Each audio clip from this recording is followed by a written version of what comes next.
ইউটিউবে প্রতিনিয়ত আপডেট চলে আসছে। কন্টেন্ট ক্রিয়েটরদের জন্য কোনো আপডেট বয়ে আনছে সুফলতা, আবার কোনো আপডেট নিয়ে আসছে কন্টেন্ট ক্রিয়েটরদের জন্য ক্ষতিকর বিষয়। আজকের যে তিনটি আপডেটের কথা বলবো, সেই তিনটি আপডেট একজন কন্টেন্ট ক্রিয়েটরের জন্য খুব একটা সহায়ক ভূমিকা পালন করবে না বলে আমি মনে করি। তো সাবস্ক্রাইবার গেইন করার ক্ষেত্রে এই আপডেটগুলো জড়িত। তো প্রথমে যে আপডেটটির কথা বলবো, সেই আপডেটটির কথা বলার পূর্বে আপনি যে চ্যানেলে সাবস্ক্রাইবার গেইন করতে পারবেন না, সেই কথাটি শুনে হয়তোবা মনে আপনার খারাপ লাগতে পারে, কিন্তু বাস্তবে সেটা ইউটিউব প্ল্যাটফর্ম ইমপ্লিমেন্ট করতে যাচ্ছেন।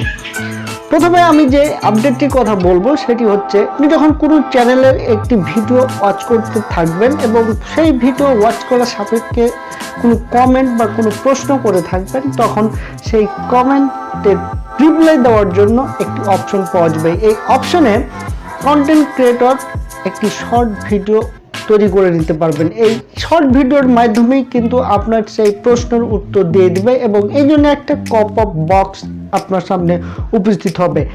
এই প্রক্রিয়াটি ইউটিউব প্ল্যাটফর্ম ইমপ্লিমেন্ট করলে কন্টেন্ট ক্রিয়েটরদের ক্ষেত্রে যদিও ভালো হবে, কিন্তু যারা কমেন্ট করবে বা যারা উত্তর পেতে চায় তাদের জন্য ব্যাপারটা একটু টেকনিক্যাল হয়ে যাবে। সাবস্ক্রাইবার গেইন করার ক্ষেত্রে যে আপডেটটি আসতে চলেছে, সেই আপডেটটি অত্যন্ত ভয়ঙ্কর। বর্তমানে অনেক চ্যানেলে ইউটিউব প্ল্যাটফর্ম তার সাবস্ক্রাইবার বাটনটি শো করছে না। আমরা প্রথমত যখন কোনো চ্যানেল ওয়াচ করি, তখন চ্যানেলের বা ভিডিওর নিচে একটি সাবস্ক্রাইবার বাটন দেখতে পেতাম, কিন্তু বর্তমানে ইউটিউব এই সাবস্ক্রাইবার বাটনটি শো করছে না। এতে অডিয়েন্স কিন্তু আপনার চ্যানেলটিকে কোথা থেকে সাবস্ক্রাইবার করবে বা সাবস্ক্রাইব করে আপনার চ্যানেলটি একজন নিয়মিত দর্শক হবেন, সেই অপশনটি কিন্তু তারা খুঁজে পাবে না। এতে করে আপনার সাবস্ক্রাইবার গেইন করা অনেকটা জটিল প্রক্রিয়ার মধ্যে চলে যেতে যাচ্ছে। আর তৃতীয়ত যে আপডেটটি হচ্ছে, আপনি যখন ডেস্কটপ মোডে কোনো চ্যানেলকে ওপেন করতেন, তখন সেই চ্যানেলের লোগোটা শো করতো। এতে চ্যানেলের ব্র্যান্ড ভ্যালু বা আইডেন্টিটিকে জাস্টিফাই করা খুব সহজ হতো অডিয়েন্সের কাছে, কিন্তু বর্তমানে ইউটিউব প্ল্যাটফর্ম এই লোগোটিকে আর শো করাচ্ছে না। এতে করে অডিয়েন্স আপনার চ্যানেলটিকে সহজে আইডেন্টিফাই করতে পারবে না, বা আইডেন্টিফাই করতে না পারার কারণে আপনার চ্যানেলটির ভিতরে হয়তোবা অনেকক্ষণ সাস্টেন করবে না।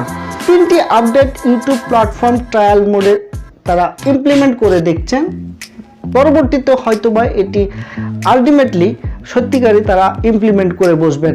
তো এই তিনটি আপডেট যদি ইউটিউব প্ল্যাটফর্ম ইমপ্লিমেন্ট করেই বসেন, তাহলে একজন কন্টেন্ট ক্রিয়েটরের জন্য সাবস্ক্রাইবার গেইন করা অনেকটা জটিল প্রক্রিয়ার মধ্যে চলে যাবে।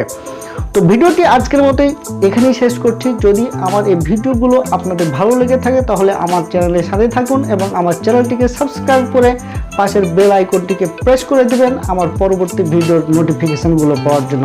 সকলেই ভালো থাকবেন, সুস্থ থাকবেন। দেখা হতে যাচ্ছে নেক্সট কোনো ভিডিওতে। সকলকে ধন্যবাদ।